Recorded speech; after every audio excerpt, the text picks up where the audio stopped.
ਵੇਖਣ ਵਾਲੇ ਸਾਰੇ ਦੋਸਤਾਂ ਨੂੰ ਅਹਿਮਦ ਰਜ਼ਾ ਦਾ ਸਲਾਮ, ਸਤਿ ਸ੍ਰੀ ਅਕਾਲ, ਨਮਸਤੇ, ਆਦਾਬ।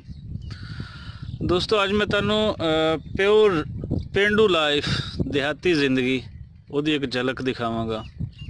ਔਰ ਇਸ ਟਾਈਮ ਤੋਂ ਜੋ ਤੁਹਾਨੂੰ ਵੀਡੀਓ ਦੇ ਵਿੱਚ ਨਜ਼ਰ ਆ ਰਹੀ ਹੈ, ਇਸ ਨੂੰ ਬੋਲਿਆ ਜਾਂਦਾ ਹੈ ਪੀਟਰ ਇੰਜਨ। ਪੀਟਰ ਇੰਜਨ ਦਾ ਕੰਮ ਇਹ ਹੁੰਦਾ ਹੈ ਕਿ ਇਹਨੂੰ ਨਾਲ ਫਿਕਸ ਕੀਤਾ ਜਾਂਦਾ ਹੈ ਬੋਰ ਦੇ, ਟਿਊਬਵੈੱਲ ਦੇ ਬੋਰ ਦੇ, ਔਰ ਇਹ ਫਸਲਾਂ ਨੂੰ ਪਾਣੀ ਲਾਉਣ ਦੇ ਕੰਮ ਆਉਂਦਾ ਹੈ। ਇਹ ਹੈ ਇਹਦੇ ਉੱਪਰ ਜੋ ਕਿ ਤੁਹਾਨੂੰ ਟੈਂਕੀ ਨਜ਼ਰ ਨਹੀਂ ਆ ਰਹੀ, ਇਹਦਾ ਸਿਰਫ ਵੀਲ ਤੁਹਾਨੂੰ ਨਜ਼ਰ ਆ ਰਿਹਾ ਹੋਵੇਗਾ।